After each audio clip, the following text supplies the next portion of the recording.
The next book I have for you is on a topic I've always wanted to branch out into, and I'm glad I finally did, because this was a really, really fascinating book, and I can't wait to tell you about it.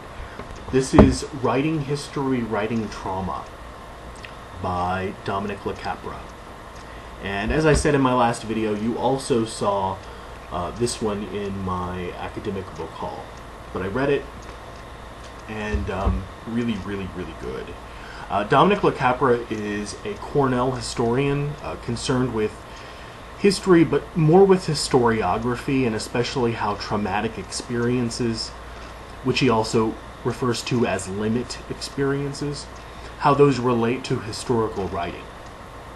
He might be called one of the first writers to ask serious questions about what is come to be known as trauma studies, in which he integrates concepts from psychoanalysis, critical and literary theory, and philosophy, all for the purpose of better understanding, talking about, and writing about historical traumatic experiences.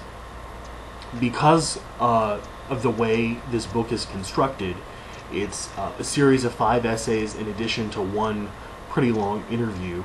There's no unifying thesis, but instead of number of ideas that sort of popped into the foreground as you read. And at least in my opinion, they were all of real theoretical and practical importance in the writing of history. The first essay mostly carves out 2 kinds of historical writing, which LaCapra refers to as the documentary or self-sufficient research model, and the second one is radical constructivism. In the first, quote, priority is often given to research based on primary, preferably archival documents that enable one to derive authenticated facts about the past, which may be recounted in a narrative, the more artistic approach, or employed in a mode of analysis which puts forth testable hypotheses, the more social scientific approach. End quote. The purpose of this method is to tell what happened, how it happened, oftentimes with an emphasis on facts, figures, dates, places, and names. We're pretty familiar with this kind of history. It's pretty... a lot of historians write this way. Its extreme form was positivism, which was popular especially in the 19th century, and especially in historical writing. Radical constructivism, less widely known outside of the academy, suggests that history is merely one mode of writing and really has no pride of place over any other form of writing, whether it's philosophical or literary, and that we're mistaken in believing that the writing of history is in any way more objective or objectivist or real than, say, a novel. 2 proponents of radical constructivism working today are the theorists Frank Ankerschmidt and Hayden White. LaCapra sort of ignores both of these, or I should say doesn't subscribe to either one of these, and advocates for what he calls a middle voice, a term that he takes from linguistics, which carves out a middle road between these 2 methodological approaches, which can leave room for both objective facts, but also leaves room for the performative, figurative, aesthetic, rhetorical, political, and ideological factors that construct structure and narrative. As LaCapra asks in another essay, rather, the problem of resolving these 2 approaches is how an attentiveness to certain issues may lead to better self-understanding and to a sensitivity or openness to responses that generate necessary tensions in one's account. This suggestiveness creates, in Nietzsche's term, a Schwergewicht, or stressful weight in inquiry, and it indicates how history in its own way poses problems of writing or signification which cannot be reduced to writing up the results of research. So there's always this tension that should be held in a historical account or historical narrative, and it should never be sort of laid out as a series of facts which completely as a system have no internal tensions or problems or possible ulterior explanations. In the second essay, which he calls Trauma, Absence, Loss, he argues for a more clear distinction between loss and absence in historical writing, a difference which he says is often made very ambiguous in that kind of writing. Absence is transhistorical and signifies an existential lack, whereas loss is always historically specific and tangible.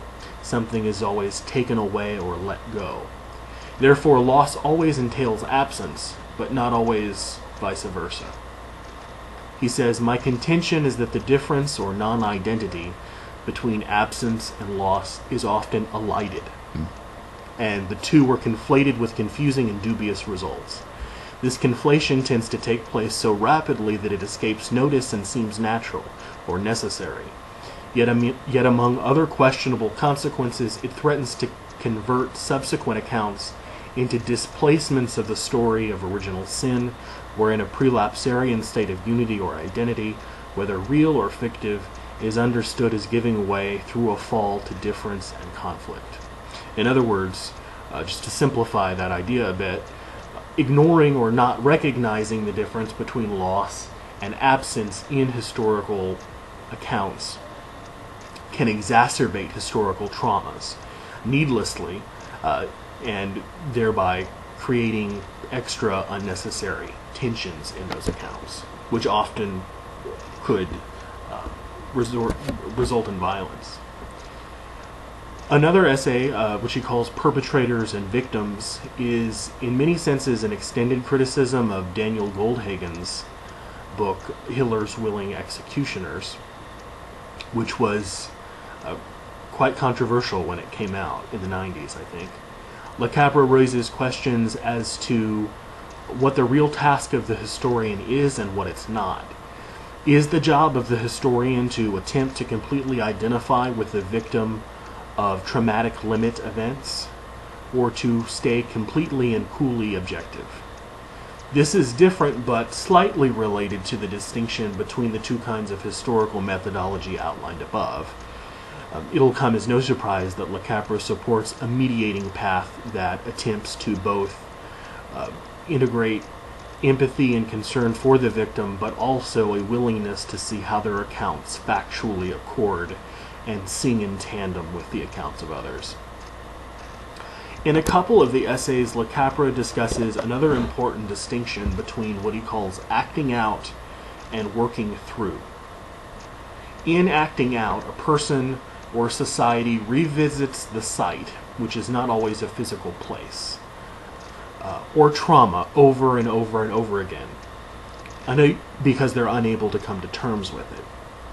This is a compulsive behavior, which blocks recovery, even if that recovery would never be able to be complete or totally harmonizing in the first place.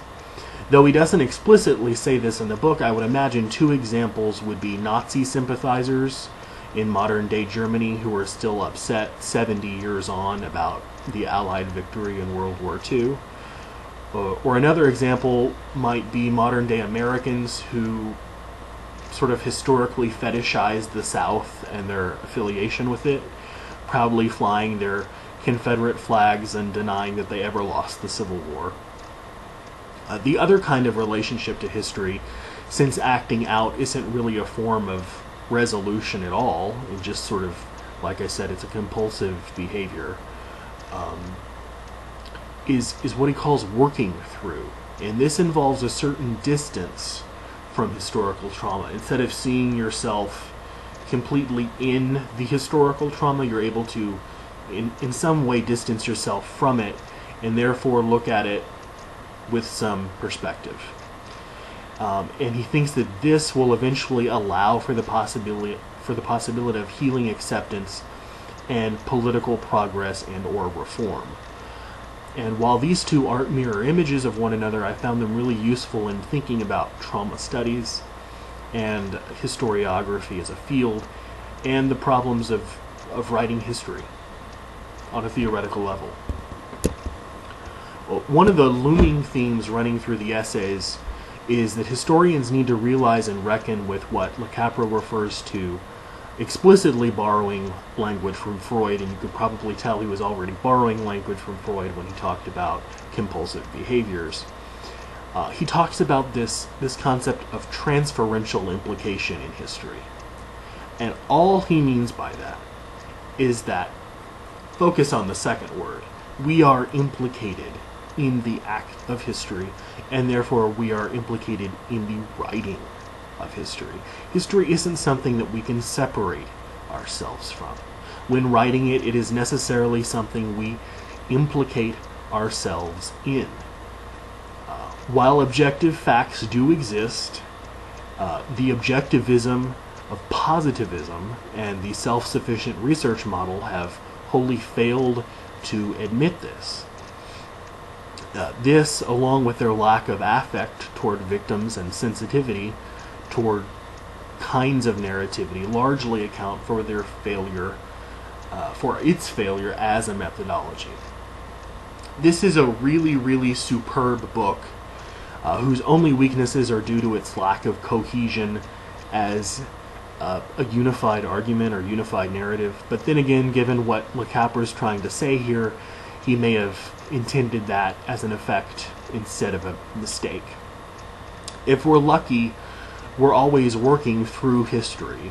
We're certainly always implicated in its processes, however much we would like to see ourselves as separate from them.